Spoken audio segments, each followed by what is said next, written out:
we can get 3 junior engineers for your salary. Graham Vickers, the new chief technology officer, smirked at me during my termination meeting. Nothing personal, Victor. Just cost-cutting. My name is Victor Hale. I'm 55 years old, and, for the last 18 years, I had been the lead systems engineer at Veltria Housing. I built their entire digital infrastructure from scratch, architected every expansion, and kept everything running so smoothly that the executives completely forgot how much the company depended on me until they decided they couldn't afford me anymore. I sat across from Graham, a 42-year-old with designer glasses and an MBA from Cornell. He'd only been with the company for 6 months, brought in to modernize operations, which apparently meant firing the most experienced staff first. The severance package is generous, said Diane from Human Resources, sliding a folder toward me. 2 months' salary plus your accrued vacation time. I nodded, took the folder, and simply asked, "Thank you. Is that all you have to say?" Graham looked almost disappointed. Perhaps he'd expected me to argue, threaten a lawsuit, or give him some drama to report back to the board about how difficult I was being. "What would you like me to say?" he countered. "Most people in your position have questions, concerns." I shrugged. "It seems pretty straightforward to me." Graham and Diane exchanged a perplexed glance, clearly confused by my calm demeanor. What they didn't understand was that I wasn't calm. I was done. "There's a profound difference. Well, we'd appreciate your help with the transition," Graham continued, recovering quickly. "The new engineering team will need some guidance on the system architecture. Perhaps a consulting arrangement for a few weeks." "I'll think about it," I replied, knowing full well I wouldn't. We shook hands. I went back to my office and cleared out my desk without complaint. 18 years of work fit into a single cardboard box. I nodded goodbye to a few colleagues who quickly looked away, already afraid of the same fate. As I walked to my truck in the parking garage, my phone buzzed. A text from Alan, the database administrator I'd hired 12 years ago. "Vic, the whole team's freaking out." I didn't respond. At home, I sat on my deck overlooking Lake Ontario, nursing a glass of bourbon and watching the sunset paint the water copper. My wife, Elaine, placed a hand on my shoulder. "What will you do now?" I shrugged. "Something will turn up." What Graham didn't know, what he hadn't bothered to learn, was that I hadn't just built their systems. I had custom-coded large sections myself with minimal documentation, mainly because the company had consistently refused to fund a proper documentation team. I understood the deep redundancies, the hidden security layers, the intricate network architecture, and I wasn't planning on explaining any of it to anyone. I had started at Veltria Housing when it was Bayview Properties, a small real estate management firm with 4 apartment complexes. Their entire IT setup was 2 desktop computers, a fax machine, and a dial-up connection. Over 18 years, I had transformed that rudimentary setup into an integrated property management system that handled everything from tenant applications and background checks to automated maintenance requests and rent collection across 63 properties in 4 states. When the original owner retired 5 years ago, his son sold the company to the private equity firm that rebranded it as Veltria Housing. They kept me on, initially impressed by what I'd built, but then the priorities changed. New executives arrived, and quarterly targets became far more important than long-term stability. The warning signs came gradually. First, they rejected my proposal for a documentation team. "Too expensive," they said. "We'll get to it next quarter." That quarter never came. Then they started bringing in young MBA consultants who spoke vaguely of disrupting property management and leveraging cloud solutions. They would sit through my system explanations with glazed eyes, then recommend generic off-the-shelf software that wouldn't integrate with our custom infrastructure. I kept pushing back, showing them the custom code that made our system unique. Eventually, they just stopped inviting me to planning meetings. Elaine noticed it before I did. "They're pushing you out," she said one night. "Over dinner. You need to prepare." I brushed her off. They need me. No one else understands how the whole system works together. "That might be exactly the problem," she replied. 6 months ago, they hired Graham. He immediately began talking about standardization and legacy system replacement. He hired 3 junior engineers straight out of college and had them shadowing me. I answered their questions, but I knew they weren't grasping the complexities. How could they? It had taken me years to build those systems, to create the redundancies that kept everything running smoothly when problems arose. Last week, Graham stopped by my office. "Quick meeting tomorrow morning," he said casually. "Just a quarterly check-in." I should have seen it coming. The first call came 2 weeks after my termination. I was in my home office updating my resume when my phone rang. Graham Vickers. I let it go to voicemail. "Victor, it's Graham. We're having some issues with the tenant portal. The junior team is working on it, but they're having trouble understanding some of your code architecture. Could you give us a call back? It would just be a quick consultation." I deleted the message and went back to my resume. 3 more calls came that day, each voicemail sounding increasingly desperate. By evening, Alan texted me. "System's been down all day. Maintenance requests aren't processing. Graham's losing his mind." The next morning, Diane from HR called. "Victor, I hope you're doing well. I'm calling because we'd like to discuss a consulting arrangement, just temporary, to help with some current system issues. The compensation would be quite generous." I finally picked up the phone. How generous? $300 per hour. Minimum 4-hour engagement. "I'll think about it and get back to you," I said, then hung up. I sat at my kitchen table, staring out at the lake.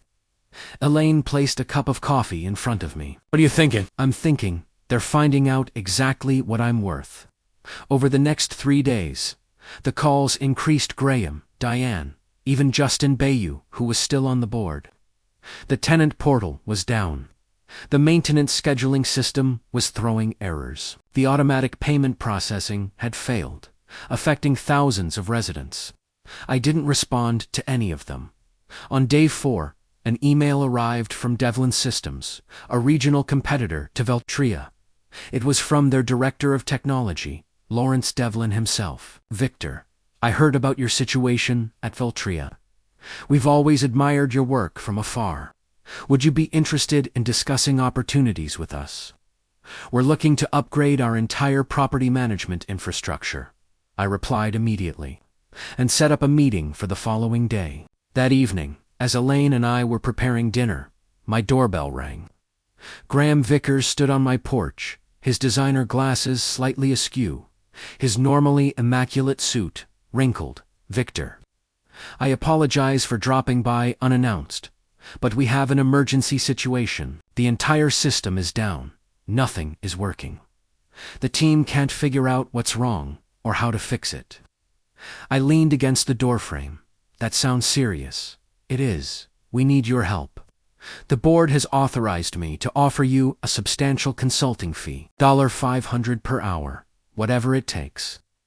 I thought about the cardboard box in my garage, 18 years of work reduced to a few mementos. I thought about the words, "Nothing personal, just cost-cutting."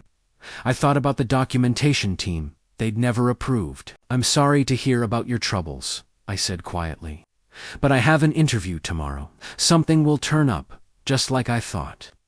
I closed the door on his stunned face and went back to making dinner. For the first time since my termination, a sense of peace washed over me. Not satisfaction, not vindication, just clarity. I wasn't going to help them fix what they'd broken. The interview with Lawrence Devlin went better than expected. We met at a coffee shop in downtown Rochester, away from both companies' offices. "I've followed your work for years," Lawrence said, stirring his coffee. "That integrated property management system you built at Veltria is legendary in our industry. Nobody else has anything close to it." "Thank you," I replied. "It took time. That's what I want to talk about, time. Lawrence Devlin said, leaning forward. We're looking to build something similar, but we don't want to start from scratch. We need someone who truly understands the architecture, the integration points, and the security layers. Someone who can build us something better than what's out there. I'm interested. Lawrence smiled. Good, because I'm prepared to offer you the position of Chief Systems Architect. Full benefits, stock options, and a salary 20% higher than what you were making at Veltria. It was a great offer, almost too good. Why me? I asked. There are younger engineers out there, cheaper ones. Lawrence laughed. You sound like your former employer. We tried that route. We hired 3 bright young engineers from top schools. They built us something sleek and modern that crashes every time we get more than 100 simultaneous users. We don't need cheap Victor. We need reliable. I accepted the offer the next day. Meanwhile, Veltria's problems were escalating. Alan kept me updated through occasional texts. The system had been partially restored, but critical functions were still failing. They had brought in an expensive consulting firm that specialized in legacy system recovery. A week after I started at Devlin, Graham called again. Victor, please, this is getting serious. We've lost access to payment records for the past 3 months. Tenants are complaining about incorrect charges. The consulting team says they absolutely need your input on the database structure. I was tempted to ignore it, but something made me pick up. Graham, I'm employed elsewhere now. Exclusive contract. I'm afraid I can't help you. We'll double whatever they're paying you for just 2 days of your time. It's not about the money. Then what is it about? Revenge. Are you enjoying watching us struggle? I paused, considering my answer carefully. No, Graham, I'm not enjoying it. But you made a business decision. You decided my experience wasn't worth the cost. Now, you're discovering what that actually means. The board wants to discuss bringing you back full salary, plus a signing bonus. For a moment, I felt a flicker of satisfaction, but it quickly faded. Going back would solve nothing. The same executives who decided I was expendable would be waiting for the next opportunity to cut costs. I appreciate the offer, but I've made a commitment to Devlin Systems.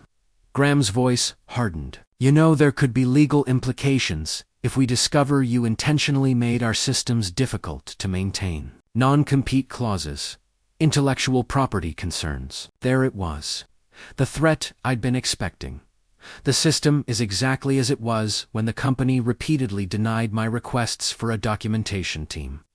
I replied evenly. Every line of code belongs to Veltria, as specified in my employment contract. I've taken nothing with me, except my experience, but feel free to have your lawyers contact mine. I hung up, my hands shaking slightly, not from fear, but from the raw anger I hadn't allowed myself to feel until now. The accusation that I'd somehow sabotaged them was the final, unforgivable insult. At Devlin, I was starting fresh, building systems properly from the ground up, with full documentation, rigorous training programs for the engineering team, and redundancies that would actually prevent the kind of catastrophe Veltria was experiencing. I wasn't going to look back anymore, but I wasn't going to help them either. Some lessons had to be learned the hard way. A month after joining Devlin Systems, I received an unexpected visitor in my new office. Fallon, my former database administrator, stood awkwardly in the doorway, holding a laptop bag. Got time for lunch? He asked. Over sandwiches at a nearby deli. Over sandwiches. Alan filled me in on the chaos at Veltria. It's worse than you think, he said, lowering his voice despite the noisy lunchtime crowd. They've lost access to historical data, going back 3 years. The backup systems are corrupted somehow. The consulting firm is saying they might need to rebuild from scratch. I wasn't surprised. The backup system had multiple redundancies and security protocols that needed to be followed precisely. Skip one step, and the entire process would fail in a way designed to protect tenant data from unauthorized access. That's not all, Alan continued. I found something when I was trying to help the consultants understand the payment processing system. Graham had been planning your termination for months. He'd been meeting with the board, convincing them that your custom infrastructure was too expensive to maintain. How do you know this? Alan pulled out his laptop and showed me a series of emails he had discovered in the system archives. Emails between Graham and the board discussing the legacy, staff reduction plan, and specifically, naming me as the first target. He told them they could replace you with cheaper engineers and transition to off-the-shelf solutions within 6 months, Alan said. He projected cost savings of over $1 million annually. I read through the emails, feeling a strange detachment. One line from Graham stood out. Hale's custom systems are unnecessarily complex. He's made himself indispensable by design, not necessity. There's more, Alan added. The private equity firm that owns Veltria is planning to sell. They've been prepping for this for over a year. Graham was brought in specifically to cut costs and make the company look more profitable before the sale. Now, it all made sense. The push for standardization, the resistance to proper documentation, the sudden focus on reducing senior staff costs. It wasn't about improving the company. It was about dressing it up for a quick flip. Why are you showing me this? I asked. Alan closed his laptop. Because I quit yesterday. And I'm not the only one. Half the IT department has left. The consultants are estimating at least 6 months to restore full functionality, maybe longer. He hesitated, and because Veltria's biggest client, Westbrook Properties, is considering jumping ship, they've lost faith in the management system. I thought about the implications. Westbrook represented nearly 30% of Veltria's revenue. Losing them would be devastating, especially with a sale pending. What will you do now? I asked. Alan grinned. Actually, I was hoping Devlin might be hiring database administrators. Later that afternoon, I spoke with Lawrence about bringing Alan on board. He agreed immediately. We were building a team brick by brick, with people who understood what it meant to create systems that lasted. That evening, I received another call from Graham. This time, his voice had lost its authoritative edge. Victor, please. The situation is critical. Westbrook is threatening to terminate their contract. The board is questioning my decisions. We need your help. I'm sorry, Graham. I can't help you. Name your price. Anything. It's not about price. It's about respect for experience, for the work that goes into building something right the first time.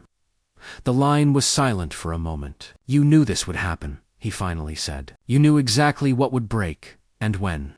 No, Graham. I just knew what I had built, and what it took to maintain it. Information I tried to share many times. I ended the call, feeling neither triumph nor regret. Just the quiet certainty that some lessons can only be learned through failure. The opportunity came faster than I expected. 2 months into my role at Devlin Systems, Lawrence called me into his office. I just got off the phone with Jeffrey Westbrook, he said, referring to the CEO of Westbrook Properties. They're officially terminating their contract with Veltria next month. They want to know if we can handle their portfolio. Westbrook Properties managed over 10,000 units across the Northeast. It would more than double Devlin's current operations. We're not ready for that kind of scale, I admitted. The new system is coming along, but it's only halfway there. Lawrence leaned forward. What would it take to get ready, if we had to? I thought about it. 3 more senior engineers, dedicated server infrastructure, and at least 8 weeks of development time. Even then, it would be tight. Jeffrey's desperate. Veltria's failures are affecting their reputation with tenants. He's willing to give us 12 weeks and fund the infrastructure expansion. This was the moment, the turning point. If Devlin took on Westbrook and succeeded, it would establish us as a serious competitor. If we failed, it could sink both companies. Let me think about the architecture, I said. I'll drop a plan by tomorrow. That night, I barely slept. I sketched system diagrams, mapped data migration pathways, and considered scaling challenges. By morning, I had a plan, ambitious but achievable, a hybrid approach that would let us onboard Westbrook's properties in stages, minimizing disruption. When I presented it to Lawrence, he studied it carefully. This is solid, he said finally, but I notice you've included a substantial documentation phase that adds 3 weeks to the timeline. It's non-negotiable, I replied. That's where Veltria failed. We document everything from day one. We train the team on every component. No single points of failure. Lawrence nodded. I'll take your word for it. Let's move forward.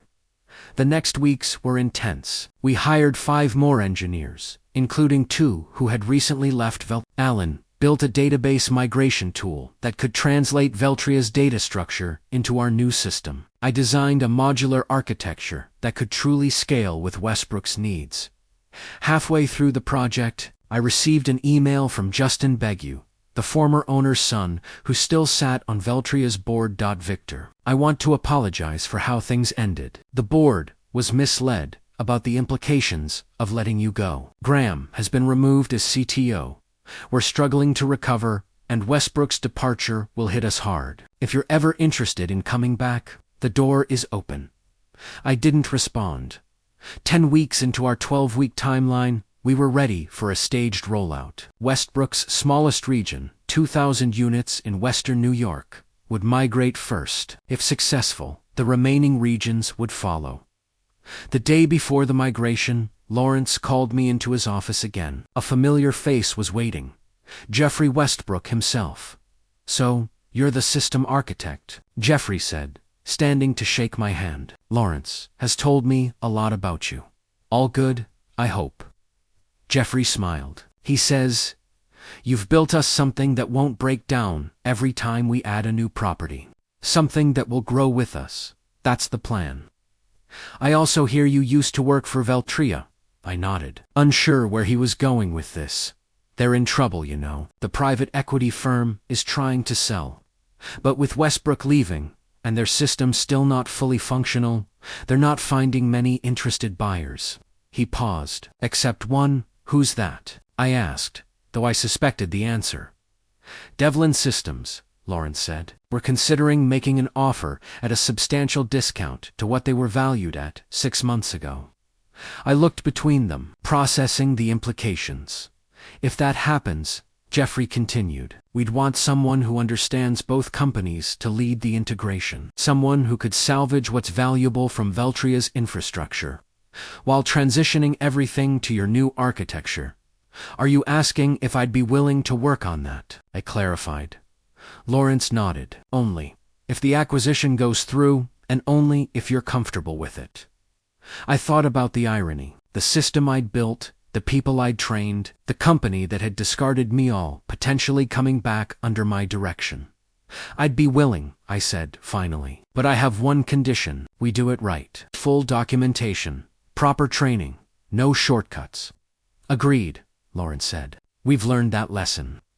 As I walked back to my office, I felt no vindication, no desire for revenge. Just the simple satisfaction of knowing that good work, done right, eventually speaks for itself. 6 months later, I stood in the lobby of what had once been Veltria Housing's headquarters. The sign now read, Devlin Integrated Property Management. The acquisition had gone through for less than a quarter of what the company had been valued at. Before my departure, Lawrence and I walked through the office, greeting former Veltria employees who would be staying on through the transition. Some looked away awkwardly. Others smiled with relief. A few, those who had worked closely with me over the years, nodded with quiet understanding. Graham was gone, along with most of the executive team that had approved my termination. When we reached the server room, my old domain, I paused. Through the glass, I could see the hardware I'd specified, the blinking lights of systems I'd designed. Want to go in? Lawrence asked. No need, I replied. We'll be migrating everything to the new infrastructure anyway. In the main conference room, the remaining Veltria staff had gathered for the announcement. Lawrence introduced me as the Chief Integration Officer, who would be overseeing the technical transition. Many of you already know Victor, he said. He built the original systems that ran this company for nearly 2 decades now. He'll be guiding us through the integration of both companies' technologies into something better than either had before. As I looked out at the faces, I felt no triumph, no desire to say, I told you so. Instead, I spoke briefly about the transition plan. I emphasized that no one would be left behind due to cost-cutting measures. The irony wasn't lost on anyone in the room.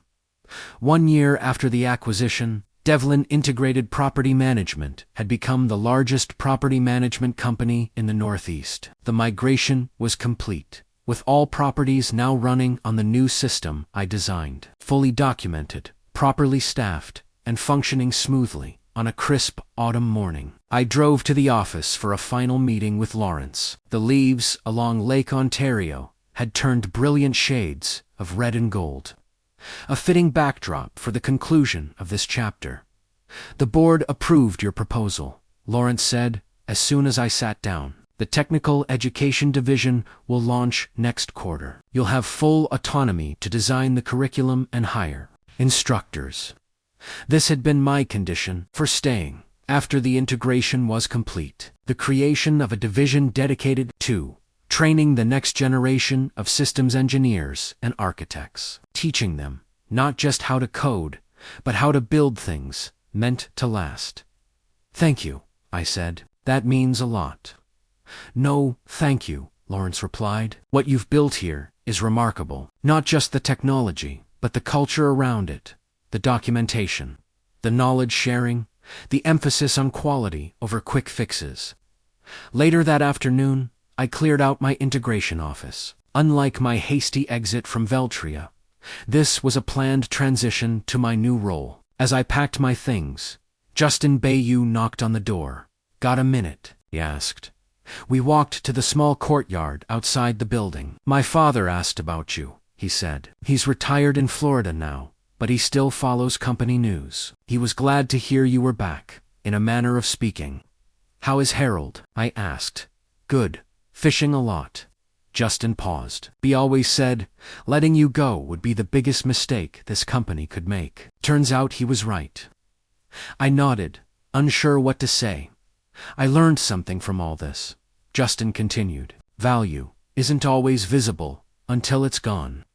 As I drove home along the lakeshore, I thought about value of experience, of caretaking, of doing things right the first time, about systems built to last, and the people who build them. I hadn't sought revenge. I hadn't needed to. I'd simply moved forward, building something better, something that would outlast any individual decision or short-term thinking. Sometimes the best response to being undervalued is simply to prove your worth elsewhere and let the results speak for themselves.